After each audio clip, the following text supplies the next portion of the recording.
گھر ایسے ہوتے ہیں جو خالی ہونے کے باوجود سانس لیتے ہیں، جن کے دروازے بند ہوں مگر راز جاگتے رہتے ہیں۔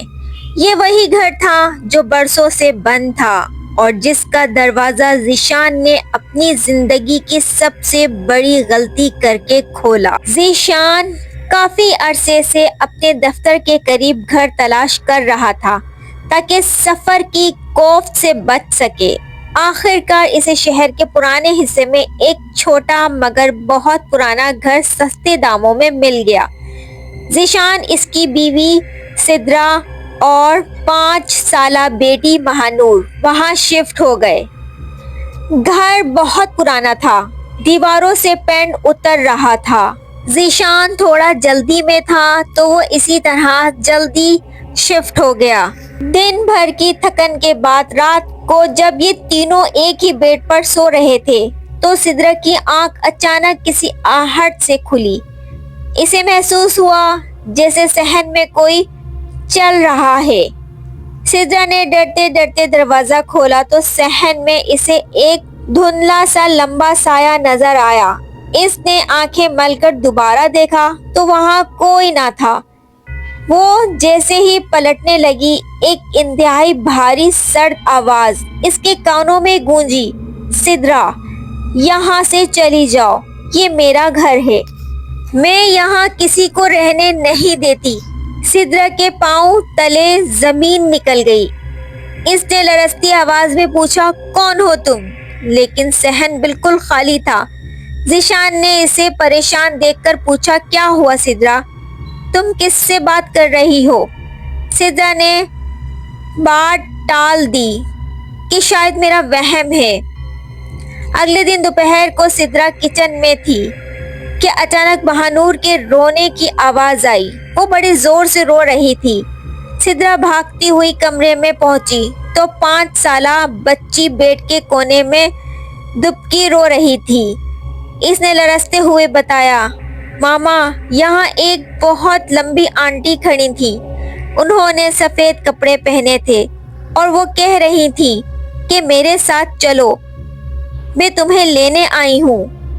سدرا کا دل بیٹھ گیا۔ جب ذیشان آیا تو سدرا نے ساری بات ذیشان کو بتائی، لیکن ذیشان نے پھر بھی یہی کہا کہ پرانا گھر ہے، ہواؤں کی آوازیں آتی ہیں، بچی ڈر گئی ہوگی یا کوئی خواب دیکھا ہوگا۔ سیٹرڈے کی رات تھی۔ ذیشان ڈرائنگ روم کے پردے لگا رہا تھا جبکہ سدرا کچن میں برتن دھو رہی تھی۔ مہانور کمرے میں سو رہی تھی۔ اچانک ذیشان نے دیکھا کہ ایک انتہائی طویل قد و قامت والی عورت جس کے بال زمین کو چھو رہے تھے، جس نے سفید لباس پہنا ہوا تھا، وہ چلتی ہوئی اس کمرے میں جا رہی تھی جہاں مہانور سو رہی تھی۔ ذیشان کے ہاتھ پاؤں ٹھنڈے ہو گئے۔ اس نے چلاتے ہوئے کہا، سدرا، سدرا دیکھو، کمرے میں کوئی جا رہا ہے، کوئی عورت ہے، اندر گئی ہے۔ جیسے ہی دونوں کمرے میں پہنچے تو مہانور بے تحاشا رو رہی تھی جیسے کسی نے اسے ڈرایا ہو۔ ذیشان نے حقیقت جاننے کے لیے اگلے ہی دن گھر میں کیمرہ لگوا دیا۔ اس رات وہ سب ایک ہی کمرے میں سوئے ہوئے تھے، لیکن جب صبح آنکھ کھلی تو بیڈ سے مہانور غائب تھی۔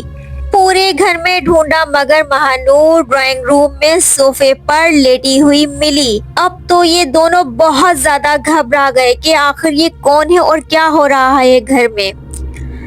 جب ذیشان نے CCTV کیمرے کی فوٹیج چیک کی، جو منظر انہوں نے دیکھا وہ روح کانپ دینے والا تھا۔ کمرے میں صاف نظر آ رہا تھا کہ ایک دیو قد و قامت عورت جس کا قد کمرے کی چھت سے بھی اونچا لگ رہا تھا اور جس کی آنکھیں بالکل سفید تھیں، وہ سوتی ہوئی بچی کو اپنی گود میں اٹھا کر دوسرے کمرے میں لے جا رہی تھی۔ وہ لوگ اسی وقت سب کچھ چھوڑ چھاڑ کر سدرا کے میکے چلے گئے۔ مہانور کو شدید بخار چڑھ گیا تھا۔ وہ بچی ڈر کے مارے بالکل خاموش ہو گئی تھی اور شدید بخار میں مبتلا ہو چکی تھی۔ اپنی بیٹی کی حالت دیکھ کے دونوں بہت پریشان تھے۔